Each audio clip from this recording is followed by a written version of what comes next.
Good afternoon. Happy Mother's Day. Praise the Lord. It's another day, another opportunity, another blessings from the Lord that somehow the Lord has brought me here again to speak up the Word of God that I hope would give us encouragement for today. And the message, although it's Mother's Day, right, it can be applied to anyone, as we could see later on. And I have entitled this message, Finding Reason. Why? Finding reason for what?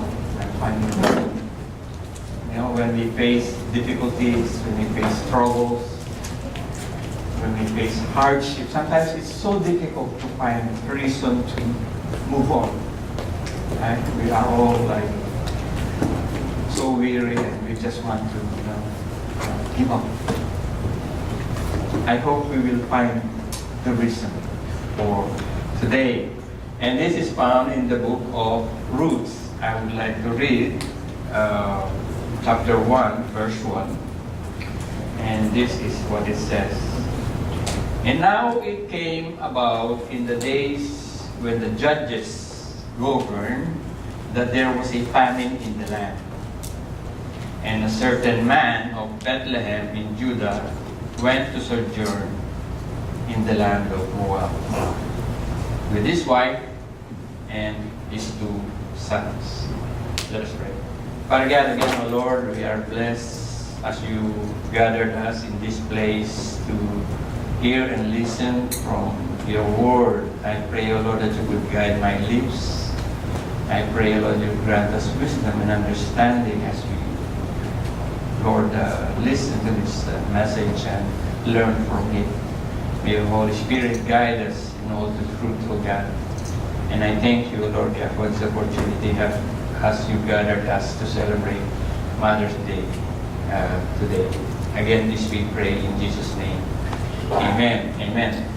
So, how many of you are familiar with the story of Ruth or Naomi? Okay, praise God. So, actually, when the Lord impressed me this message, I was hesitant to use it as the message for today because I know the story of Naomi is very tragic. It's Mother's Day, we should be happy. But this is what the Lord gave me, so I said, Lord, is there anything, something that is joyful, something that is happy, deep? Because her story is very tragic. But I said, Lord, if this is what you want, I will just use it as a reference. But first, we have to see the background of the life of Naomi. We know that the family from the land of Israel, Judah, because they're from Judah, and they moved because there was a famine in the land. And as it mentioned in the scripture, it is during the times of the judges. So if you want to see the background of the story of Ruth, you just have to go back and read the book of Judges. And in the book of Judges, you would see one after another, the Lord will put a judge in there, and then the people will come back to God, and then when they prosper, they would go back to idolatry, they would start doing something bad, and then, some bad things happen, and then they cry, and then the Lord will redeem them again, and then so on, and so on, and so on. It's like a roller coaster of good and bad. When the judges are there, they are good, and then they would forget. And then they start doing bad things. The book of Ruth did not mention specifically in which judges their story occurred. And some people would say maybe coming from the time of Ehud, or the time of Gideon, or the time of Deborah. We actually don't know. But it is during the time of the Judges. And if you read in Judges 17 verse 6, it says there, in those days, there was no king in Israel, and every man did what was right in his own eyes. So they did what they want to do, right? But as I was saying, people would go back from, crying to God, help us, from the Midianites, from the Moabites, from the Ammonites, from the Amalekites, from the Philistines. Then when the Lord rescued them, they go back to doing bad things, right? And they never learned their lesson. It's like going back and forth, right? So this is the background of the story of Naomi. There was a famine in the land because, as I was mentioning, when they turned their back from God, something bad happened. So this is one of those bad things that happened. So what happened to the family of Naomi? His husband, Elimelech, which is actually means God is my king, and then he has two sons. His two sons' names are, I don't know why they call them Malon and Chilion. This is, they're not pleasant name. The one means sickness. The other one means consumption. So they're like sickly people, right? So what they did is they sell their property, because how could you survive in this kind of environment? Sell your property, get the money, and move out. Move out from wherever you are coming from, like this one, right? Now, so we all know that, they have money when they move out. They went to a place like maybe for us. I could make it an example, right? We all came from the Philippines, I believe, except for a few of us.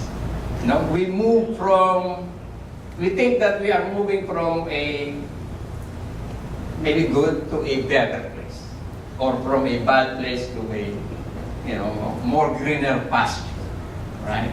So this is what they did, because there is a famine. Maybe we will try our luck, if I could use that word, or let's take our chance and go to Moab, right? So the moment that they moved to Moab, the husband died. His husband died, and then the two sons got married, and they stayed there for 10 years, and they didn't have kids. They married Moabite women, which is actually forbidden. They're not allowed to intermarry with the Moabites. Who are the Moabites anyway? See, the Moabites are coming from Lot. Lot has two daughters. So, if you know the story, and then the Moabites and the Ammonites, came from that family line. And when the Israelites go back to the promised land from Egypt, they want to pass there, but the Moabites and the Ammonites said, no, you cannot pass here. So they have problems with the Ammonites and the Moabites. They have problems with them. And now the two sons of Naomi married these women, the Moabite women. As you go along the story, you would see that even Naomi and even Boaz sometimes tells Ruth that, stay here, because if you go somewhere else, they might harass you, or they might harm you. Why? Because the Moabites and the Israelites, they're not in good terms, right? There was a time that the Moabites are exacting tribute from the Israelites during the time of Ehud. The king of the Moabs, the one taking the money from the Israelites, right? So this is the story. There is no money, there's no food, we have to move, sell our property, and move to we think a better place. But the problem is, it didn't get better. Actually, it got worse, right? The moment they moved there, the husband died, and it's so difficult for a widow during those times to raise a family. The widows and the women, mostly the men are the ones who are responsible in making a living. And it's so difficult when your husband dies, right? And it's much more difficult when your two sons also die. It's so heart-wrenching. I mean, my husband just died, and now my two sons also died. So painful, so difficult, and it's really, really very hard for Naomi, right? And the only one left with her are her two daughters-in-law, right? Now, this is the reason why they relocate. All the ones that are posted here are all letter R, so it's going to be easy for us to understand it. Second, this is what Naomi perceived as a reproach or displeasure or disappointment from the Lord. This is what she said.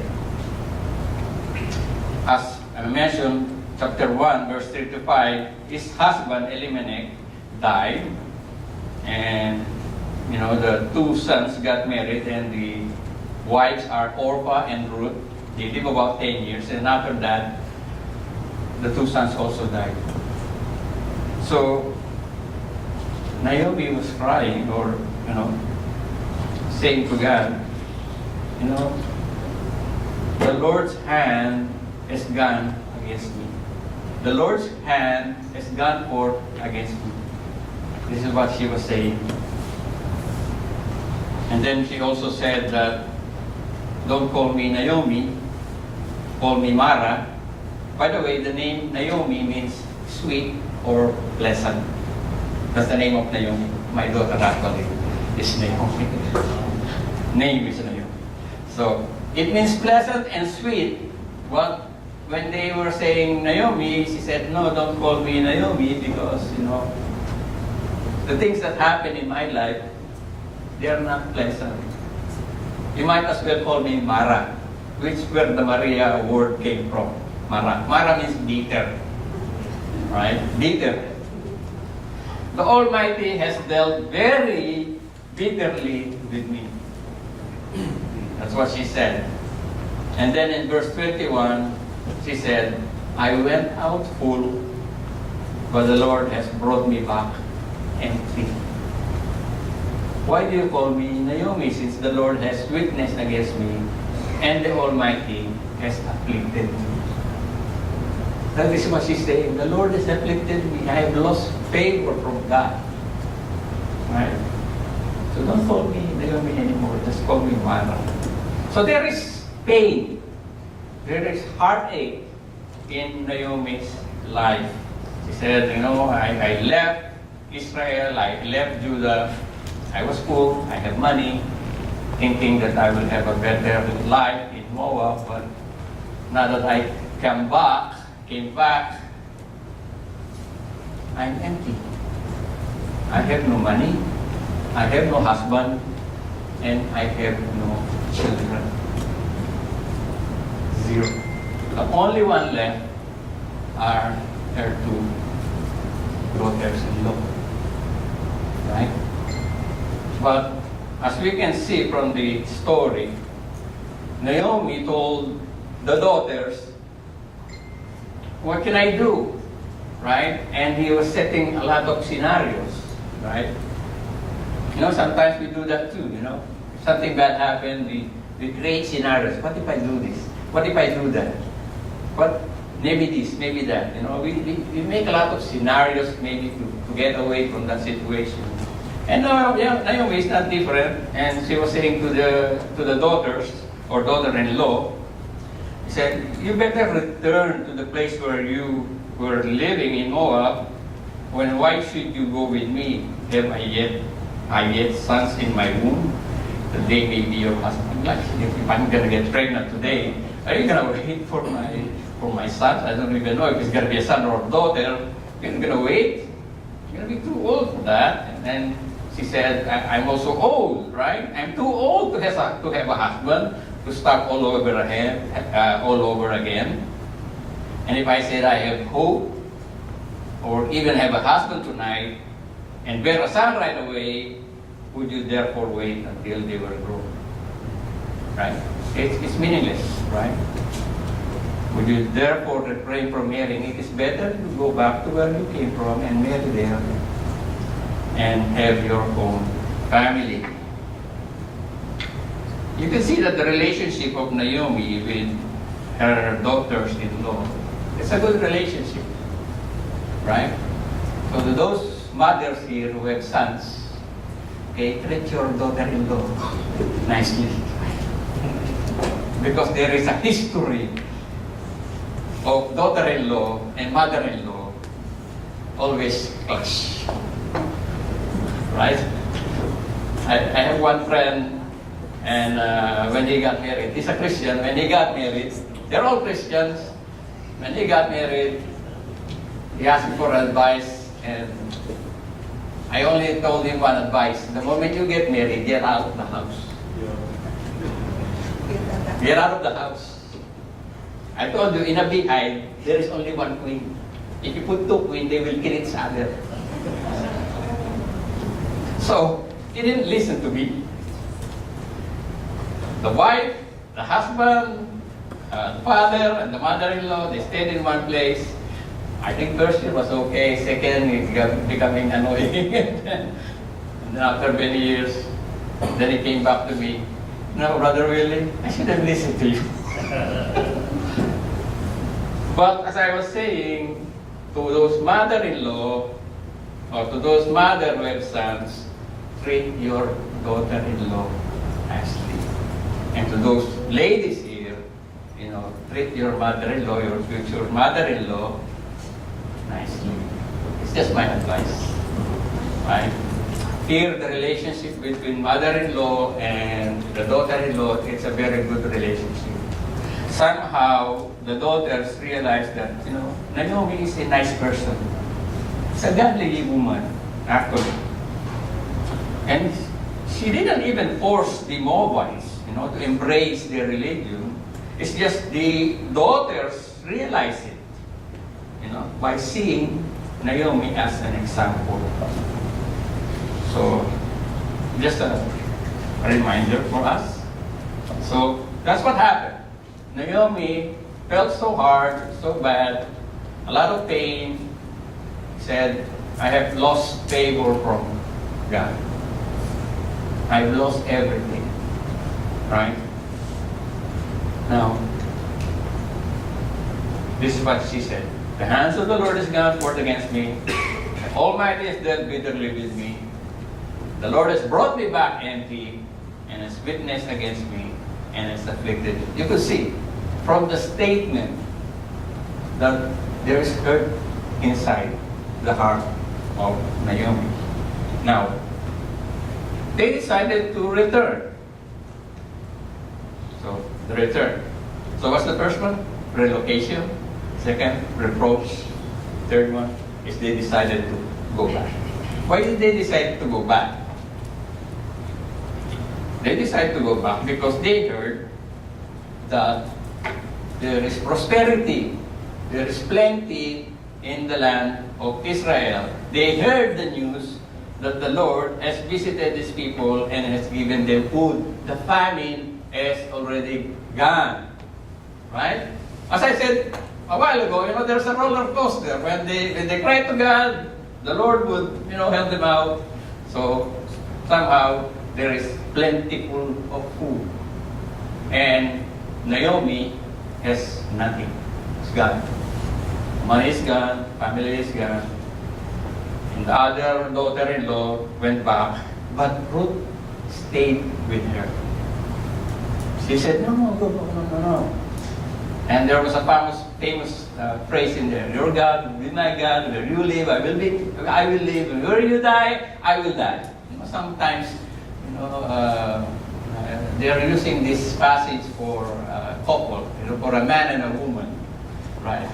But if you really know the story, it's about the mother-in-law and the daughter-in-law. Okay? So, when they went back, as mentioned in verse 21, the Lord has brought me back empty.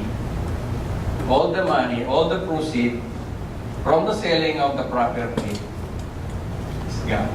Everything, all their money is gone. So how would you survive? The only way you could survive is to work in the field and glean. You know what do they do? You know, there's a rule in Israel when there is a harvest. You know, when they harvest, there are some leftover. You know, there are some grains that, you know, are not gathered. They're left on the ground, and the people who are destitute, those people who don't have money, the orphans, the widows, and all those people who are in need, they would go behind the reapers and they pick up the remaining grains. It's a tradition with the Jewish people, and I believe we practiced that also in the Philippines long time ago. Because my grandmother used to do that. Because my grandmother, she was a widower. Right? Her husband died at early stage. My mom doesn't even know how my grandpa looks like. So that's what they do. They glean.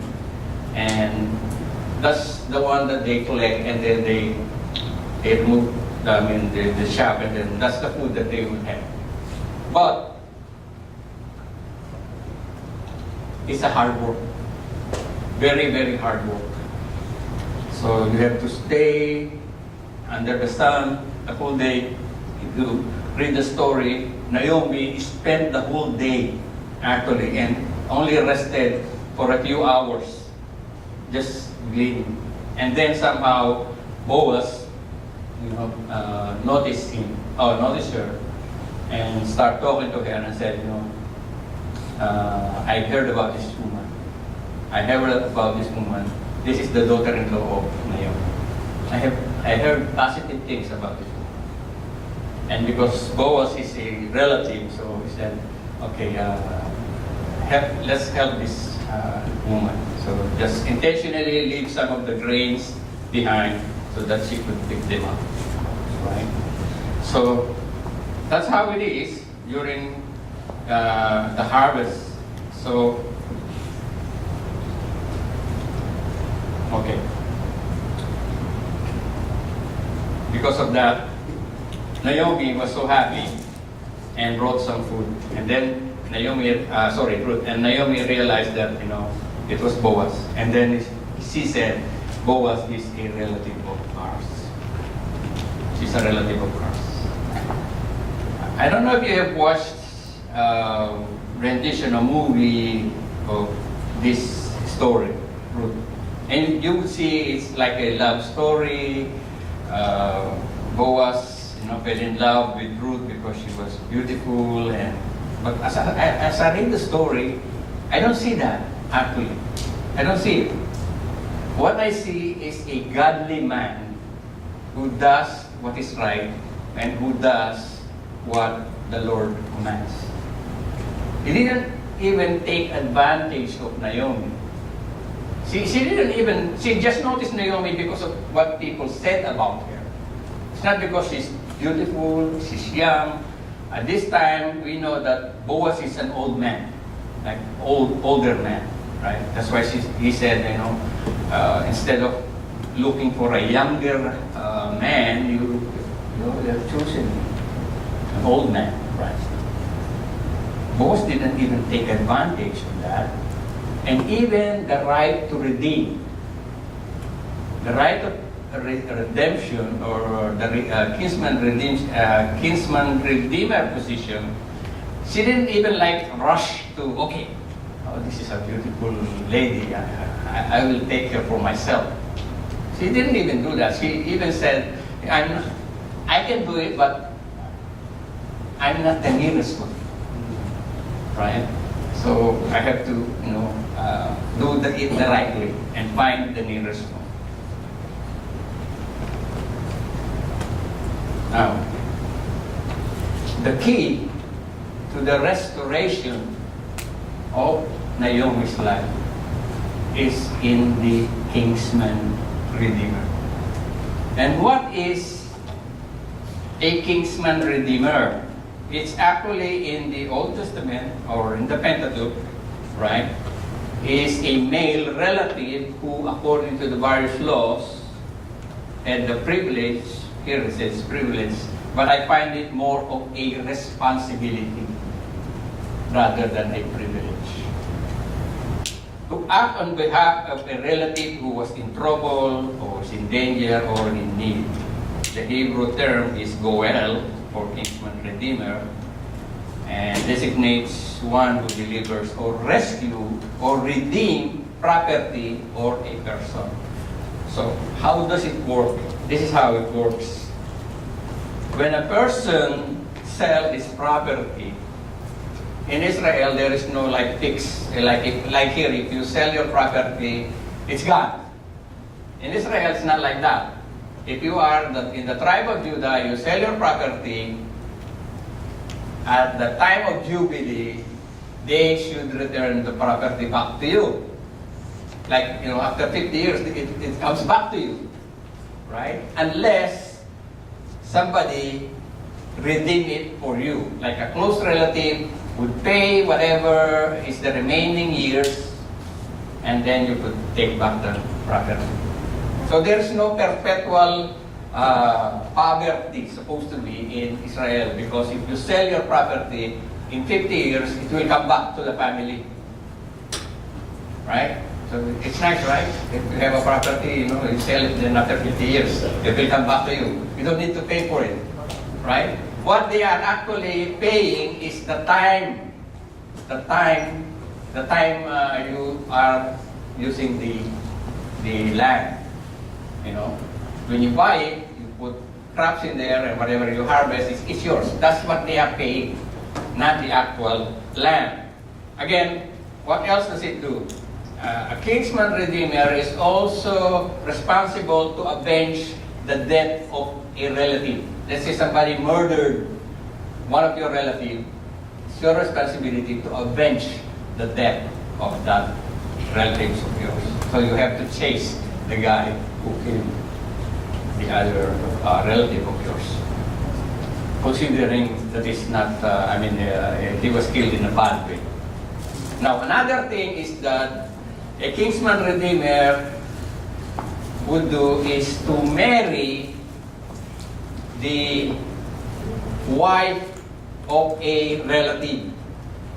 When the relative, like here the story, Mahlon died, the one that is left is the daughter of Naomi.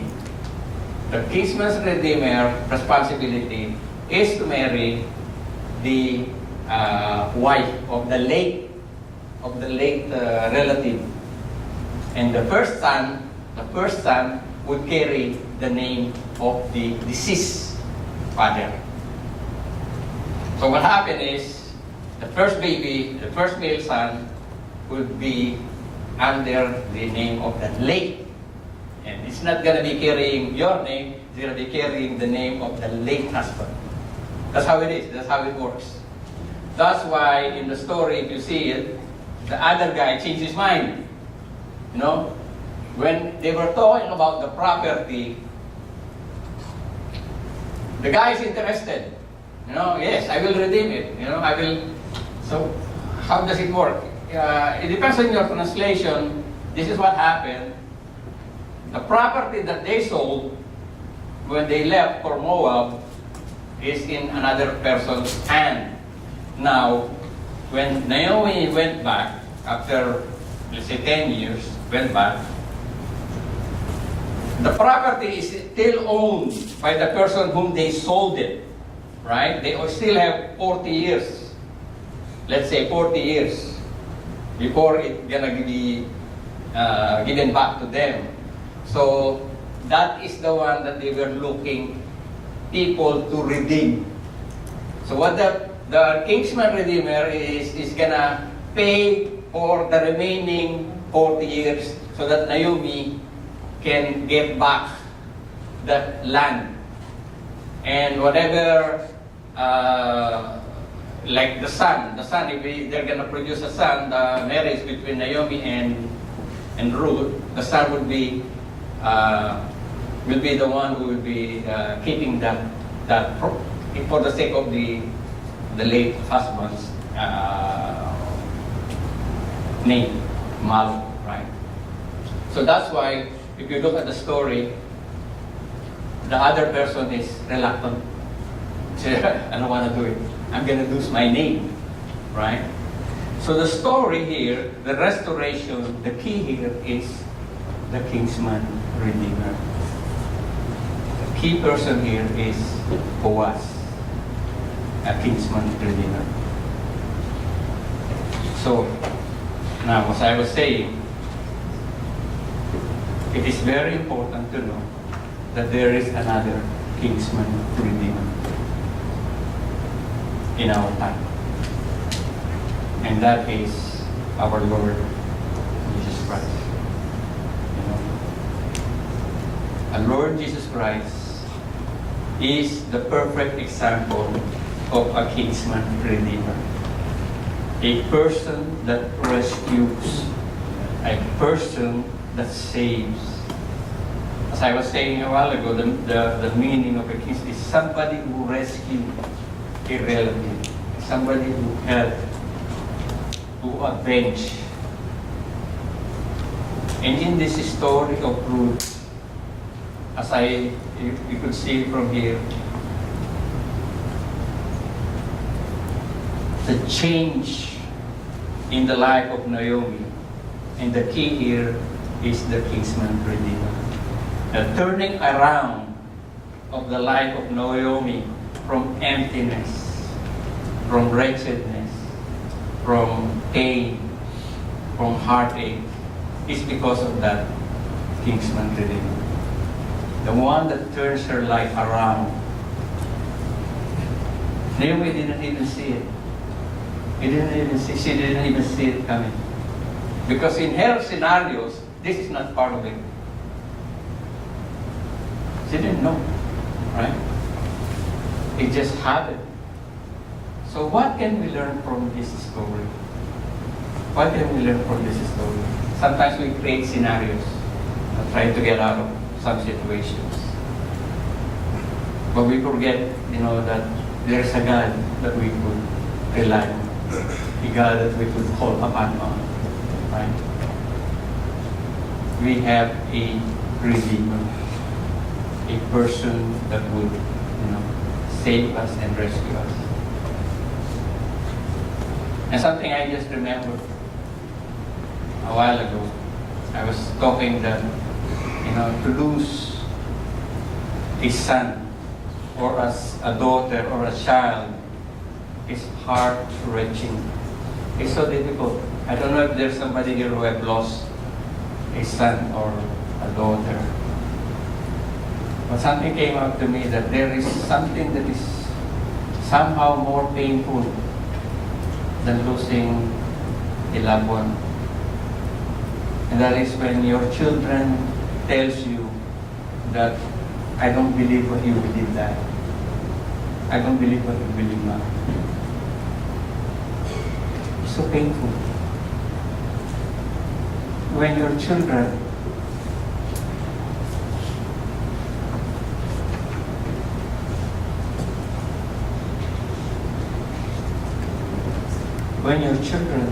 doesn't follow your faith. It's so difficult. They are alive, but they just, I don't know.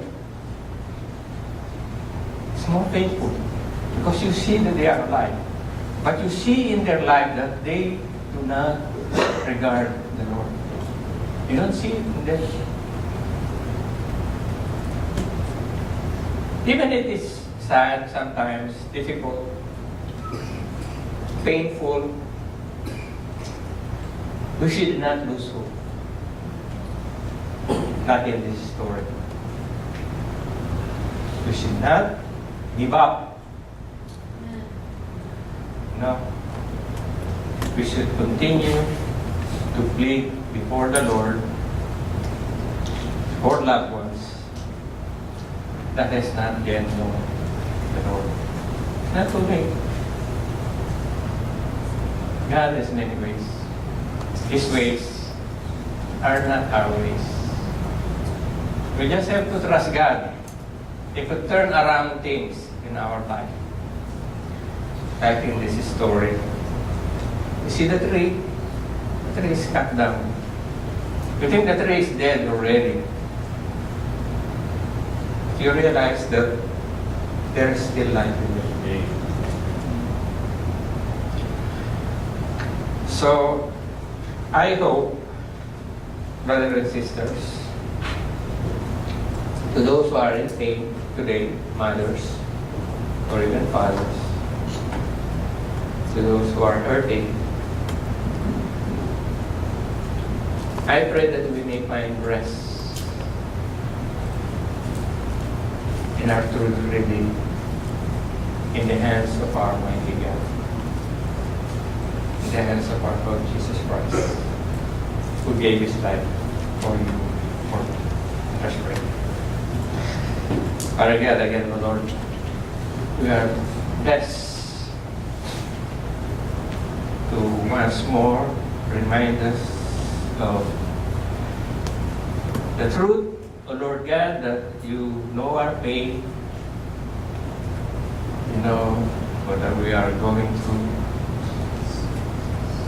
We pray, Lord, that you continue to encourage us through your word.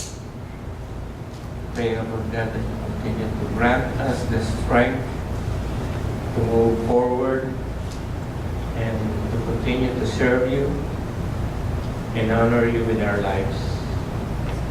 We know, Lord God, that you are in control of our lives, and we pray, Lord, to keep our families safe. And I pray, Lord God, that all of your children, Lord, will come to know you in a deep and personal way. The glory and honor and praise belongs to you alone. In Jesus' name. Amen.